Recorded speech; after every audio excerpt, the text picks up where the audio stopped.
امام ابو حنیفہ حدیث سے زیادہ رائے یا قیاس کو اہمیت کیوں دیتے تھے؟ کیا ان کے پاس حدیث نہیں تھی؟ جی یہ آپ نے خود ہی جواب دے دیا،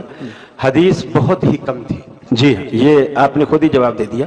حدیث بہت ہی کم تھی، اس لیے کہ حدیث کے مولانا شبلی نعمانی نے بھی لکھا ہے کہ امام صاحب اتنے مالدار تھے اور اس وقت حدیث کے سفر کے لیے اتنی صعوبتیں اٹھانی پڑتی تھی اور وہ صعوبتیں نہیں اٹھا سکے، اس لیے حدیث ان کے پاس کم ہی رہی۔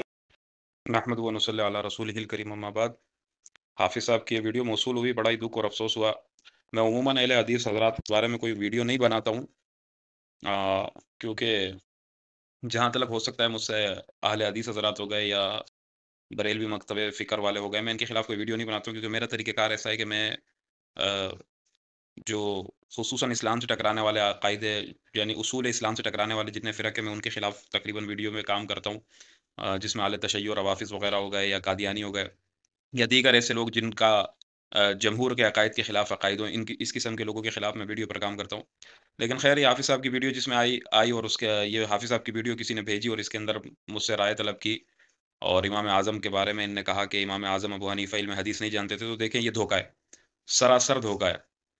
اتنا بڑا دھوکہ ہے کہ اس کو آپ سمجھ بھی نہیں سکتے کہ یہ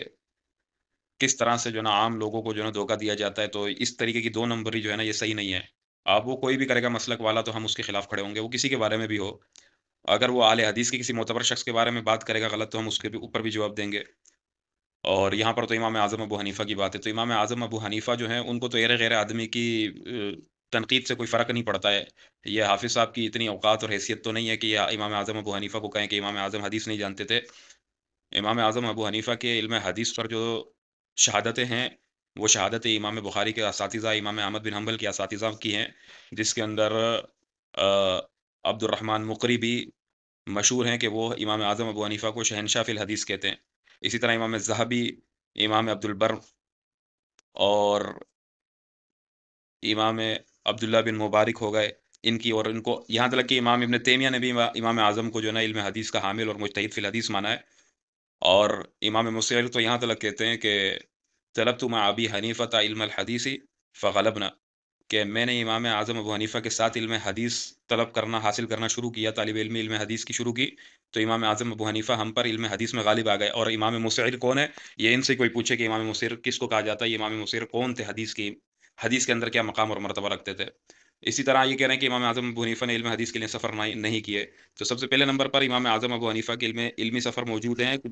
تاریخ کی کتب کے اندر لکھا ہوا ہے۔ رہی بات امام اعظم ابو حنیفہ نے زیادہ سفر اس لیے نہیں کیا کیونکہ امام اعظم ابو حنیفہ خود جو ہے نا کوفے کے اندر تھے، اور کوفہ یہ تاریخی کتب کے اندر اگر کوئی دیکھے تو کوفہ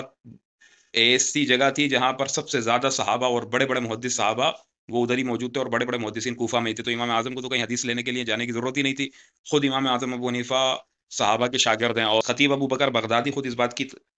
کا اعتراف کرتے ہیں کہ امام اعظم جو ہے نا شاگرد ہیں صحابہ کے۔ اسی طرح ابن حجر مکی کی شہادت موجود ہے، اور دیگر کتنے علماء کی شہادت موجود ہے کہ امام اعظم نے تو صحابہ سے علم حدیث حاصل کیا ہے، تو انہیں کیا ضرورت تھی صحابہ کے بعد کسی اور کے پاس جا کر علم حدیث حاصل کرنے کی؟ تو یہ محض دھوکہ ہے اور کچھ بھی نہیں ہے۔ یہ کسی علم والے کے سامنے بیٹھ کر بات کریں تو وہ انہیں بتائے گا، اب ان کا مجمع ہے ادھر، وہ ایسی بات کریں گے، ان کی عوام ہے وہ تو جی جی کریں گے اور ماشاء اللہ سبحان اللہ کے نعرے ہی لگیں گے۔ تو یہ نہیں کرنا چاہیے، اس طریقے کی دھوکے بازیاں اور دو نمبر اور فراڈ سے کام لینے سے ان کا تو کام بن جائے گا، لیکن بعد میں ان کے اوپر تنقید ہوگی۔ تو جب اس طریقے کا فراڈ اور دھوکے بازیاں اور دو نمبریاں یہ لوگ کریں گے تو ہماری طرف سے ریئیکشن تو آئے گا، تو ریئیکشن کے اوپر جو سنجیدہ لوگ ہیں انہیں خفا ہونے کی ضرورت نہیں ہے، اور انہیں سمجھانے کی ضرورت ہے کہ بھائی بات دلیل سے کی جائے، اگر دلیل سے بات نہیں کریں گے تو ہم پھر دلائل دیں گے، اس پر کسی کو ناراض ہونے کی ضرورت نہیں ہے۔